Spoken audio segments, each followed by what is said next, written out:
¿Qué tal? Bienvenidos a un nuevo capítulo de Energía Estratégica. En esta oportunidad, Energía Estratégica está visitando a Walter Lanosa. Digo que estamos visitando porque estamos grabando en las instalaciones de Geneia. Muchas gracias, Walter, por la invitación y por prestarnos para grabar acá. A vos, Gastón, gracias por venir y por invitarnos a participar también de este tipo de entrevistas. Te quiero aprovechar, Walter. Te quiero aprovechar, digo, en el sentido de que ustedes son la empresa más grande hoy de energías renovables de Argentina y tienen mucha experiencia en lo que es construcción de proyectos. Cuando hablaba el otro día con Mauricio Beselleri, el CEO de Enel, el Country Manager de Enel en Argentina, decía que el 30% de los proyectos adjudicados en Renovar se podían caer y él justificaba esta opinión diciendo, mira, yo creo que se hicieron mal algunos cálculos. Cuando miro los precios, los proyectos y dónde fueron configurados y demás, a mí me da la sensación de que con ese precio, tocando de oído un poco, no se pueden construir. ¿Imaginás que es un poco lo que pasó, que los proyectos no fueron tan pensados? ¿Es más de especulación? ¿Cuál sería el combo que arma que todavía hay muchos proyectos que no se construyeron? La mitad todavía de la ronda 1 y 1.5 no están en construcción. A ver, Gastón, creo que hay un tema ahí que pasa más por entender quiénes fueron los oferentes. Es decir, vuelvo al tema de Geneia, ¿no? Geneia en la ronda 1 presentó proyectos que en promedio debían tener 4 años de mediciones de viento. 4 años. Sí.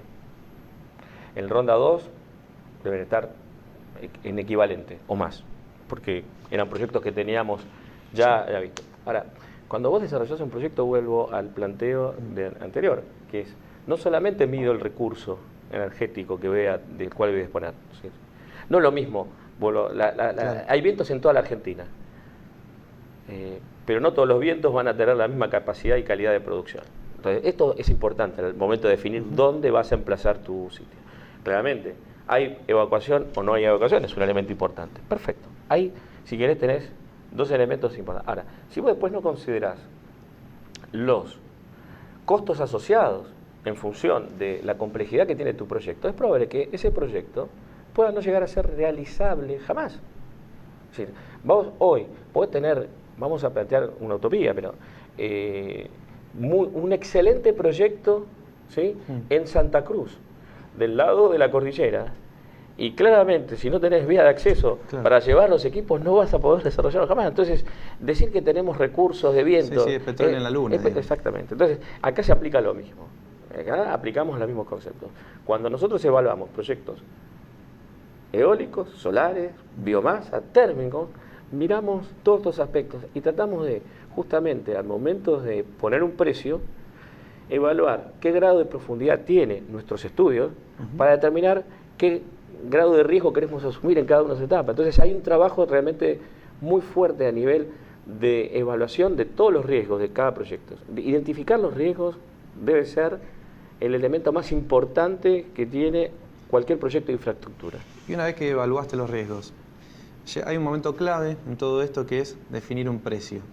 Para ir a jugar a la licitación, me gustaría que cuentes cómo lo trabajan ustedes a ese proceso, en el sentido de en qué momento lo definen, se juntan en equipo, lo pensás solo, te pasan los costos, cómo lo trabajan desde Geneia. A ver, por eso, el primer punto es entender bien los riesgos. Sí. Esa evaluación de riesgo nos lleva a, cuando uno evalúa riesgos, tiene que tener claro también cuáles van a ser sus costos, los costos identificados, ¿ok? Y los riesgos asociados. Una vez que tenés esos elementos, tenés que pasar claramente por tu directorio y establecer ahí cuál es la pauta de retorno que el directorio considera. ¿Pero por qué? Porque hay un elemento ajeno ya a los proyectos renovables, sino a cualquier proyecto, que es cuál es el costo del dinero en el momento en el cual vas a tomar la decisión de ir. Entonces, todos esos elementos terminan en un directorio y es el directorio de Geneia que días antes, algún día antes de la licitación, empieza a trabajar con el equipo de Geneia, con el management, para definir el precio. Y normalmente el día anterior se hace una última consulta y se fija el precio. El día anterior, ahí se termina de resolver.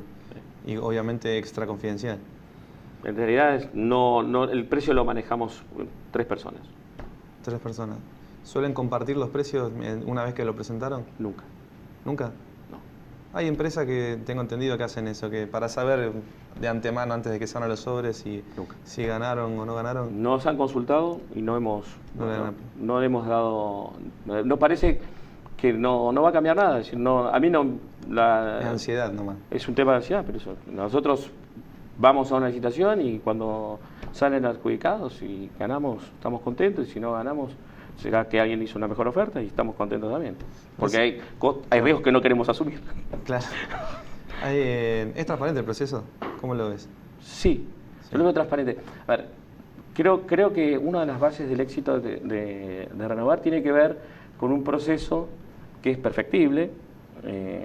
Recientemente lo he planteado en una presentación en la cual creo que vos estuviste también. Creo que hay cosas que se pueden perfeccionar para que los procesos de Renovar permitan claramente tener mejor calidad de proyectos y que se evite después la especulación sobre los proyectos. Dicho esto, el proceso para mí de adjudicación es transparente, los mecanismos están fijados y vuelvo a plantear que hay mejoras que se pueden hacer. Creo que uno de los temas que hoy están en la mesa respecto de la factibilidad real de estos proyectos tiene que ver que el tiempo que hoy tiene el gobierno, la administración, para ponerlo claramente, para evaluar la factibilidad técnica de los proyectos es muy corto. Cuando vos tenés tantas ofertas que analizar en un periodo tan corto, lo que vas a perder es calidad de análisis. Y entonces vas a fijar, por un tema justamente de cumplir con la fecha de apertura de sobres económicos, tiempos muy cortos para decir, sí, este proyecto, la madrugada, este proyecto ¿califica o no califica? Y la realidad es que si no le asignás recursos al evaluador y no definís claramente por ahí, con mayor grado de detalle, las responsabilidades que está asumiendo quien ofrece, y después a mí me da la sensación que algunos de los proyectos que se han presentado son técnicamente de dudosa posibilidad real de construcción. Técnicamente lo digo, ¿no? Y cuando decís técnicamente, ¿por qué motivos? ¿Por el financiamiento? ¿Por la ubicación? Porque hay proyectos que van a tener costos asociados muy altos para lograr llegar a sitios que son de difícil acceso. Entonces, dicen, acá voy a dar un ejemplo que tiene que ver con otro negocio, ¿no? Que es el negocio del gas. Se está discutiendo para explotar Vaca Muerta, hacer una línea ferroviaria que vaya de Bahía Blanca hasta la zona de Vaca Muerta, en donde las empresas de petróleo plantean que una parte de ese costo lo van a asumir las empresas de petróleo.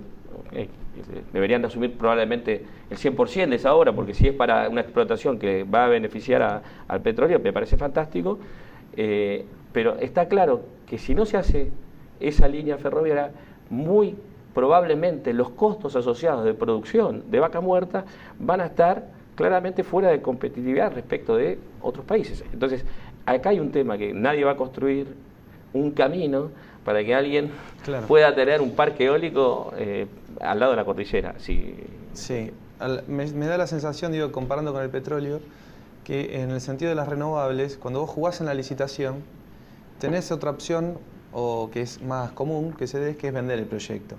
Sí. ¿Cómo va a ser para prevenir eso? Hay muchas de las empresas que no construyeron todavía de la ronda 1.5 o de la 1 y 1.5 y que sin embargo se presentan de nuevo en la ronda 2 y probablemente veamos el mismo nombre en la ronda 3. ¿Cómo funciona eso o cómo debería funcionar, mejor dicho? En principio, creo que es cumpliendo con lo que se comprometieron, en el sentido de que la administración debería aplicar las multas y ¿qué tal? Es decir, la primera medida es aplicar las multas. La segunda es... la garantía, sería. Sí, ejecutar la garantía. Si hay una garantía, si estamos en condiciones hoy de que se ejecuten garantías porque el incumplimiento ya está verificado, habría que ejecutarlo. Me parece que... ¿Eso le daría más confianza al privado que entra a jugar a la licitación? Al que va a construir voy a plantearlo de esta manera. Creo que el tema de la transparencia que vos planteabas, desde la transparencia de las adjudicaciones, es indiscutible. Después, las reglas de juego que hoy tenemos son consideradas fair para poner a todos los competidores en igualdad de condiciones, por ahí es donde digo que hay mejoras para realizar. ¿Por qué? Porque si vos tenés una decisión de que haya mejor calidad de proyectos, desde el punto de vista de su factibilidad técnica, vamos a plantearlo de esa manera.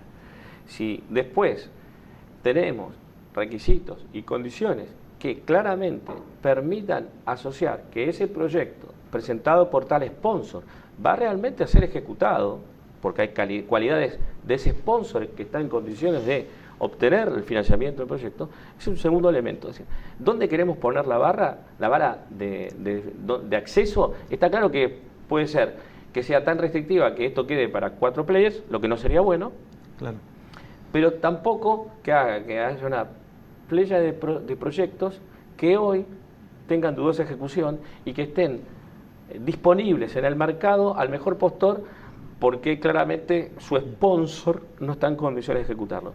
Creo que en ese camino hay un diálogo para poner en la mesa con las autoridades y entender mejor hacia dónde queremos ir. Recién tocaba un tema, Walter, que tenía que ver con la tasa de interés y está asociado también a cómo pensar la ronda 3. Se supone que en el segundo semestre, septiembre, octubre, en algún mes, según tengo entendido, se lanzaría la ronda 3. ¿Qué va a pasar con la tasa de interés? ¿Cómo estás viendo el acceso al financiamiento en la ronda 2? ¿Y por qué todavía el Project Finance no logra tener quizás, no logra ser el mecanismo prioritario o preferido por las empresas? ¿Cómo estás viendo todo lo que significa el acceso al financiamiento? A ver, separo, si querés, la pregunta en dos. Dale. La primera parte en visión macro. La visión macro es que estamos viendo en el mundo que hay un incremento de las tasas de interés. Probablemente este tema tenga menos impacto en la Argentina porque a medida que puedan subir las tasas puede ser, y es esperable, que el riesgo país baje. En consecuencia, probablemente para los proyectos argentinos el impacto de aquellos que consigan financiamiento sea neutro. Lo que no se puede imaginar uno hoy es que va a haber una fuerte baja de las tasas de interés que se han previsto en los proyectos en curso. ¿Aunque ingrese como país emergente en vez de frontera? Yo creo que al final del camino va a ser neutro, en el sentido que tu baja de riesgo país se va a ver incrementada por la tasa base que va a regir a nivel internacional. Claro. Con lo cual, en algún momento, eso es lo que digo, me parece que vamos hacia una convergencia, al menos en los próximos 12 meses. Decir lo que va a pasar, si supiera que va a pasar en 3 años, claro, por ahí no estaría con vos en este momento charlando, estaría haciendo otro negocio, pero en lo que veo hoy, por lo que estamos viendo nosotros, está ahí. Eso es, si querés, a nivel general. Ahora, a nivel particular, y acá viene el punto, que es un tema también para reflexionar, en el sentido de el programa Renovar. El programa Renovar ha decidido que todos los proyectos Renovar se tienen que hacer en SPV, es decir, en sociedades específicas, ¿no? Entonces, a partir de ¿por qué se hizo eso? Se hizo porque se pensó, entiendo, que haciendo este tipo de vehículos se iban a lograr mejor acceso al financiamiento de Project Finance. ¿Ok? Esto creo que es la razón por la cual. En esto hay que tomar en cuenta que la ley 27191 no exigía la creación de vehículos. La ley decía que para acceder a los beneficios fiscales, vos o creabas un vehículo o al menos garantizabas una contabilidad específica del proyecto que permitiera al fisco poder evaluar que cumpliste con tus obligaciones para acceder a los beneficios fiscales. Así que lo que hizo la administración actual es poner por encima de la ley, en la reglamentación actual, una condición particular, claro, entiendo muy de buena fe, con la idea de que renazca en la Argentina la posibilidad de hacer Project Finance. Perfecto. Hasta ahí podemos compartir o no. Vos me preguntás a mí. Creo que el tema de los SPV en general en la Argentina, en tanto y en cuanto no se revea la voracidad fiscal que tiene la Argentina no son un elemento que van a mejorar el rendimiento de los proyectos. ¿Por qué?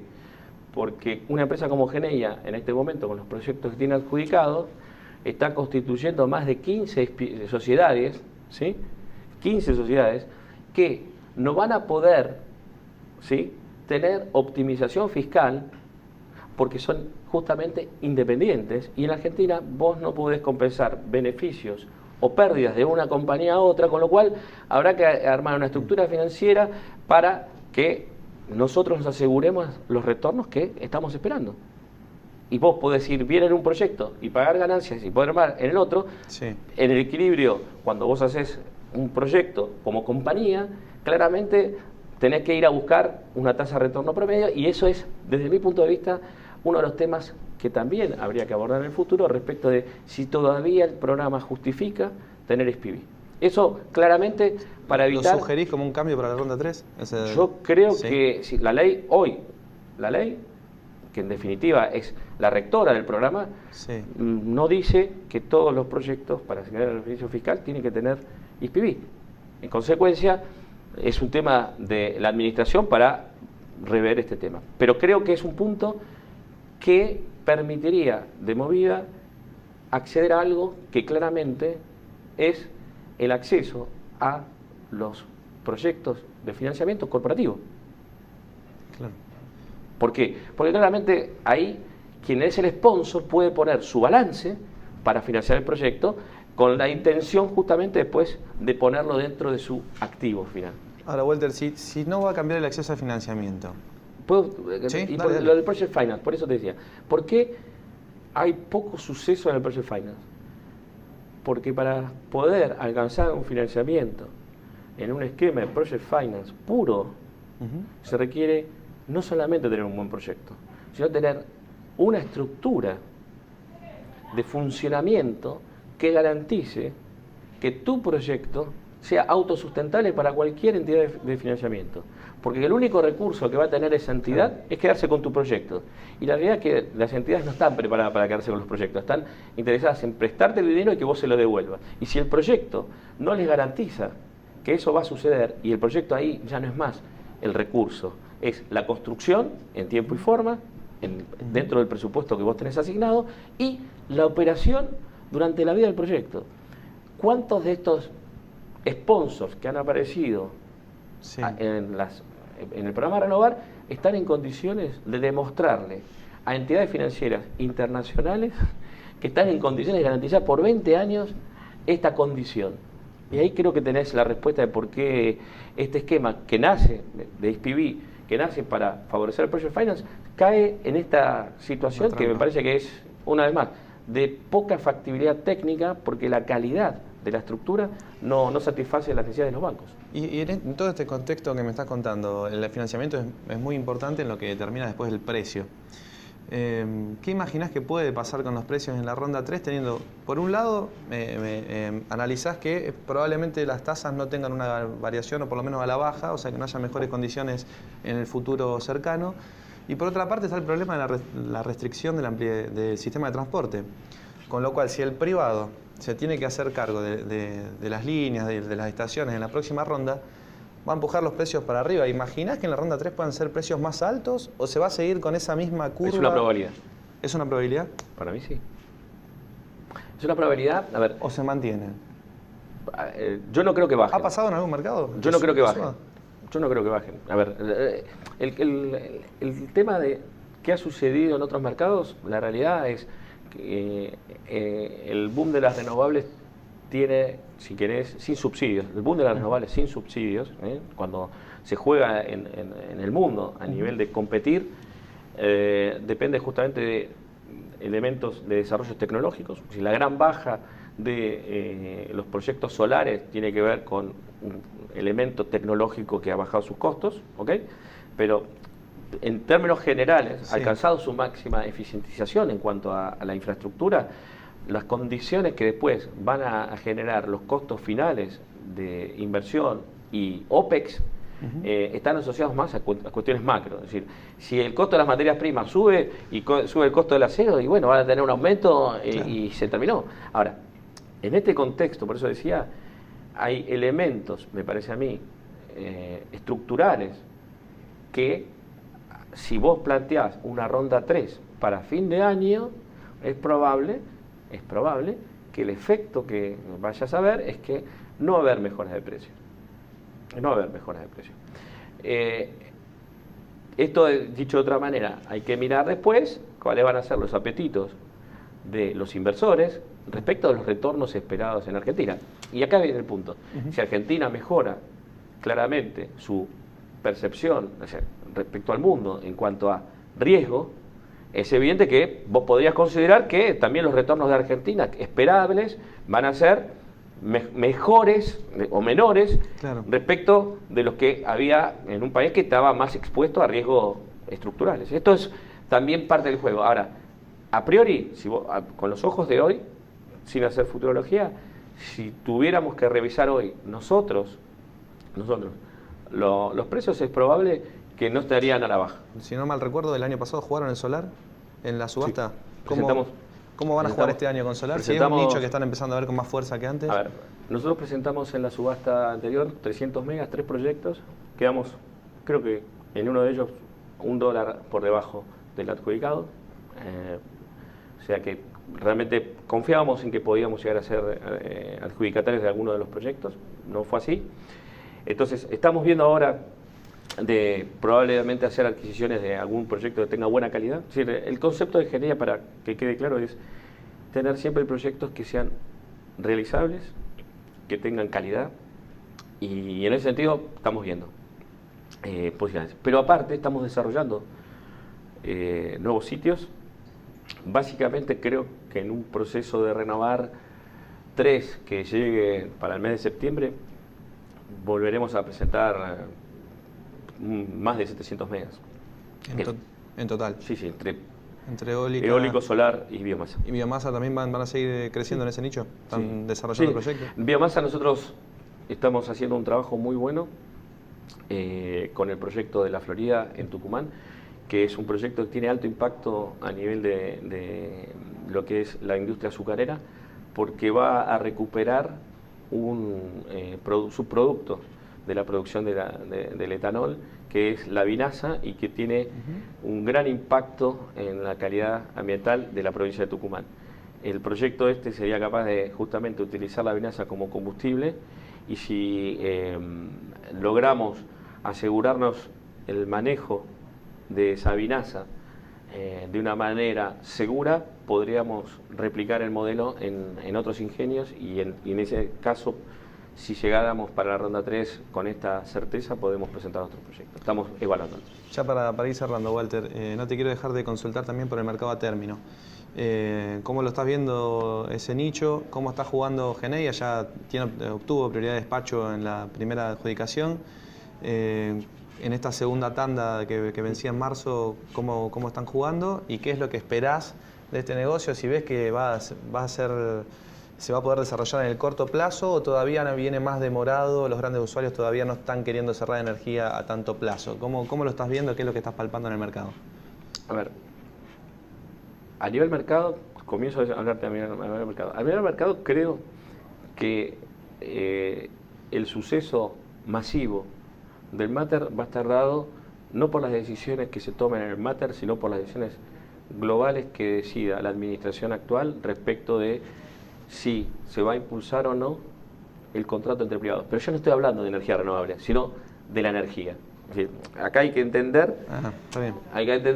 que para un privado el costo de energía, como para cualquiera, no es una imposición de la ley de energía renovable, sino es un tema de costos asociados a su producción. Y entonces hay que entender que esas decisiones se tienen que tomar en funciones económicas. Que la ley 27191 haya establecido un régimen sancionatorio para aquel que no consuma, es un impulso a las energías renovables, sin ninguna duda, pero me parece que las energías renovables están destinadas en el futuro inmediato a competir cara a cara con cualquier tipo de energía. Yo estoy convencido que la discusión que tenemos que dar no pasa por el costo de la energía renovable, sino del costo de la energía. Y en consecuencia, la competitividad de las energías renovables va a hacer que esta discusión de la multa sea secundaria. Claro. ¿Okay? Ahora, tenemos que tener claro los generadores, y ya no hablo de los generadores de energía renovable, los generadores en su generalidad, hacia dónde va el sector, cuáles van a ser las reglas de juego. Se habla de la normalización del sistema eléctrico en cuanto a su relación de generadores y privados. Me parece fantástico. Creo que es importante explorar y entender mejor cómo y cuándo se va a producir esa normalización. Ese es el primer punto. El segundo punto, claramente, que es específicamente de las energías renovables, nosotros ya hemos colmado la capacidad que habíamos desarrollado en el Parque Rawson. Los 24 megas ya están vendidos. El primer contrato de público conocimiento es el de Loma Negra. El segundo contrato está a la espera de la firma de una empresa internacional que tiene que pasar por su board para validarlo, pero estamos en condiciones claras de considerar que el cupo de los 24 megas de Rawson está ya vendido. Y en paralelo estamos desarrollando 60 megas adicionales. La pregunta es, ¿Geneia está construyendo 60 megas adicionales? ¿Está invirtiendo? ¿Lo están construyendo ya? Sí. Estamos construyendo. ¿Y tienen los potenciales clientes? Bueno, esa es la pregunta. Nosotros apostamos a que de acá a fin de año tengamos contractualizados los 60 megas. Hemos lanzado producción, hemos dado construcción. Ahora me imagino que ya lo tenés semicharlado antes de largarte a construir, ¿o no? Cuando nosotros lanzamos Rawson no teníamos ningún contrato. Ni un entendimiento, nada. A ver, Geneia ha sido pionera en las energías renovables. Sos muy optimista, Walter, entonces. ¿Ves que los grandes usuarios están queriendo contratar energía renovable? Yo vuelvo a repetir, si nosotros somos capaces de ofrecer energía competitiva contra cualquier otro tipo de producto que haya, vamos a poder vendérselo. Se puede ofrecer, ya la verdad que se me va yendo de larga la entrevista, pero no quiero dejar de preguntarte. En cuanto a los precios, ¿imaginás que pueden ser similares a los que ofrece Renovar? El otro día hablaba con otra empresa del sector y estaban preocupados porque decían, hay muchas empresas que están ofreciendo precios muy bajos, muy similares al Renovar, cuando las condiciones no son iguales, no hay el mismo plazo para empezar. Bueno, ¿es posible eso o no? ¿Cómo lo ves vos? Vuelvo a plantearte, nosotros hoy tenemos claro que los precios de Renovar tienen que ver con una estructura que te da el programa Renovar. Con lo cual, la pregunta es si los privados que vienen te dan las mismas condiciones que te da el programa, podrían competir. Es un tema también de definición de qué querés poner del otro lado. Es decir, si vos me das los beneficios de Renovar y la estructura de Renovar y tu calidad crediticia es mejor o superior a la que me da el programa de Renovar, podemos plantearlo. Pero la realidad, por eso digo, nosotros, una vez más, de la misma manera que me planteaste cómo fijamos los precios para el programa de Renovar, los planteamos para nuestros proyectos. Y tenemos claro hoy que hay un precio en el mercado que permite desarrollar estos proyectos en ciertas condiciones para ciertas compañías. Ya para ir cerrando, Walter, una de las preguntas que estamos haciendo siempre para el cierre, ¿te acordás cuando a Macri le preguntaron qué puntaje le ponía a su gobierno? Sí. Creo que puso un 8, si no mal recuerdo. Fue un tema que rondó por todos los medios de comunicación, críticas, empezaron todos a evaluar. Yo no te voy a preguntar del gobierno en general, sino en lo que respecta a renovables, del 1 al 10, ¿qué puntaje le pondrías a la gestión? Aprobado. ¿Aprobado? ¿Cuántos serían? ¿Qué rango más o menos? Ahí, Gastón, tenemos un tema generacional. Sí. Es decir, en mi época yo aprobaba con 7. Hoy no sé, pero no sigo el tema de cómo está la educación hoy, pero en mi época se aprobaba con 7. Creo que el programa Renovar es hoy el único que ha demostrado de alguna manera que las energías renovables tienen un momento inigualable en la Argentina. Es decir, esta es la tercera ley, es la tercera ley que se dictó. Tuvimos que dictar 3 leyes para que haya un programa en la Argentina de energías renovables que realmente terminara desarrollándolas. Cuando en todos los países vecinos no se necesitaron 3 leyes y están mucho mejor posicionados que nosotros. Entonces, Desde ese punto de vista, claramente el programa y desde el esfuerzo que ha generado. Ahora, después podemos plantearnos si el resto de los departamentos de la administración acompañan el programa con la misma fuerza que lo está desarrollando el Ministerio de Energía, la Subsecretaría de Energía Renovable y todo. Está claro que cada uno tiene su prioridad y entonces podemos decir, sí, se puede mejorar el esquema de devolución anticipada de IVA, se puede mejorar la calidad de evaluación de los proyectos. Ok, estamos hablando de mejoras. Claro. Pero hoy tenemos una base sólida para imaginar que las energías renovables no se van a discutir más en la Argentina. Cuando yo llegué en la Argentina en el 2012 y tomé esta posición en ingeniería, se discutía la energía renovable y se discutía básicamente ¿por qué? Porque los precios a los cuales se adjudicaban esos proyectos eran exorbitantes respecto del potencial precio que podía tener la energía térmica. Bueno, hoy esa discusión me parece que está fuera de cualquier mesa. ¿Por qué? Porque creo, como te decía antes, que las energías renovables son competitivas con cualquier otra alternativa. En consecuencia, me parece que el debate pasa por otro lado. Muchas gracias, Walter, por la nota, por prestarnos las instalaciones y mucha suerte con todos los proyectos que están desarrollando. Gracias, Gastón. A ustedes. ¿Okay?